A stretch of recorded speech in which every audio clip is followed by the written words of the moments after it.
Ben ritrovati nel canale, oggi parliamo di pizza nel nostro fornetto Ariete, però una pizza particolare con il pesto al basilico nell'impasto, quindi profumi e sapori fantastici e vediamo come procedere, ma prima sigla! Per 3 pizze ci serviranno 415 g di farina zero, 290 g d'acqua, 0,7 g di lievito di birra fresco, 12 g di sale e 40 g circa di pesto al basilico. Come procediamo? Bene, allora, nella nostra planetaria è già bella qui pronta, andiamo a sciogliere il lievito come sempre nell'acqua e nella planetaria versiamo tutta la farina. Questa è una farina con una forza 260-270 e quindi poi andiamo a inserirci quasi tutta l'acqua, insomma un buon 70%, e poi ci versiamo il pesto al basilico. Per fare il pesto al basilico vi metto il link che ho caricato un po' di tempo fa su come realizzare questo spettacolare pesto al basilico fatto in casa molto velocemente con un frullatore. Quindi versiamo tutto il pesto, chiudiamo la planetaria e si parte. Quindi iniziamo a impastare. Impasteremo un bel po' finché appunto prenderà forma e si compatti un po' il tutto. Eccolo qui. E aggiungiamo un po' alla volta, proprio un filo d'acqua, ragazzi, proprio filo filo, un po' alla volta. L'impasto raggiungerà il 70% di idratazione, quindi un po' alla volta. Solo quando l'impasto ha assorbito tutta l'acqua andiamo ad aggiungere il resto. E quindi impasto. Questo è un impasto per 3 pizze. Dopo qualche minuto aggiungo il sale, aumento un po' la velocità e quindi faccio in modo adesso che l'impasto assorba tutta l'acqua. Quindi mano a mano, un po' alla volta, un filo d'acqua alla volta, vado. Ok, mi fermo e adesso filo d'olio sul banco. L'impasto è molto idratato, quindi io vado un po' a ungermi anche le mani d'olio leggermente. Tiro fuori l'impasto. Ok, prendo l'olio, mi ungo un po' le mani e adesso faccio qualche piega di rinforzo sul mio impasto che emana un profumo assurdo, buonissimo. E adesso un primo riposo di 15 minuti.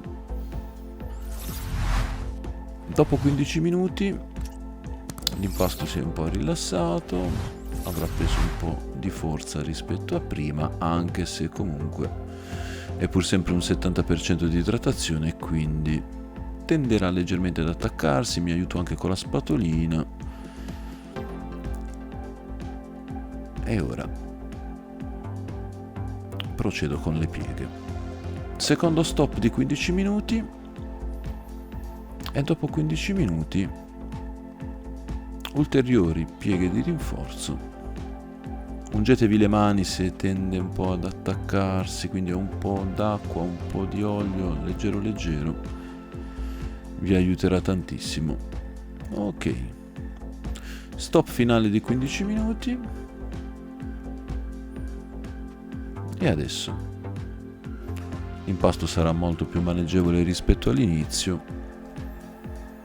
Leggera pirlatura, vado a formare la mia bella palla che trasferisco nel contenitore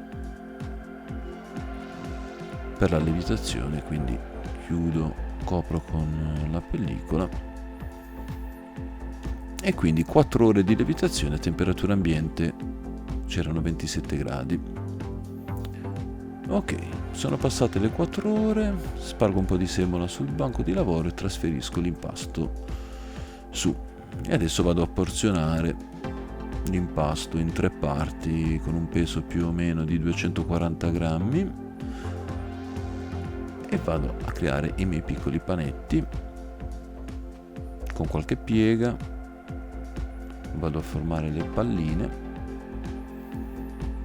e trasferisco nel contenitore dove avrò sparso un po' di semola sul fondo.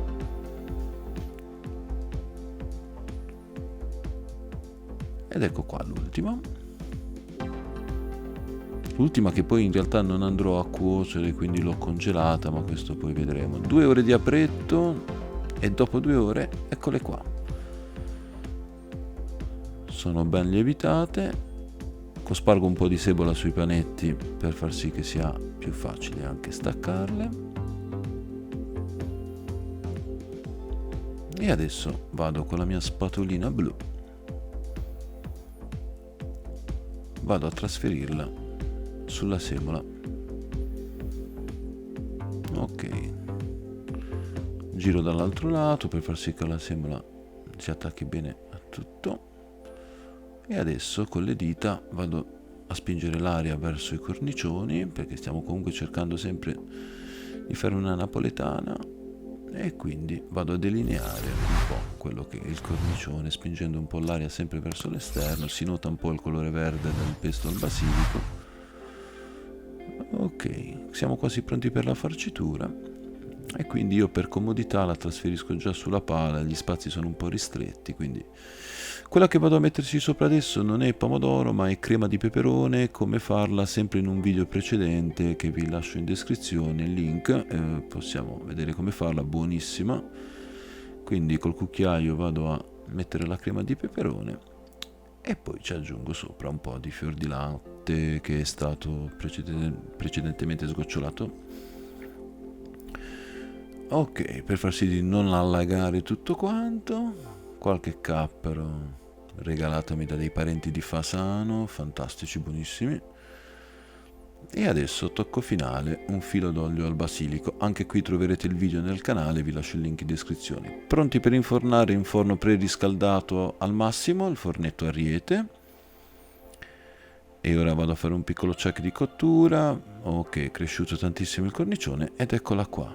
Pizza con una piccola mozzarella di bufala sopra, il basilico, fantastica. E questa è una variante con una base fior di latte e poi sopra invece crema di peperoni e alici. La terza non l'ho cotta, l'ho congelata. Io vi invito a provarla e fatemi sapere. Al prossimo video. Ciao!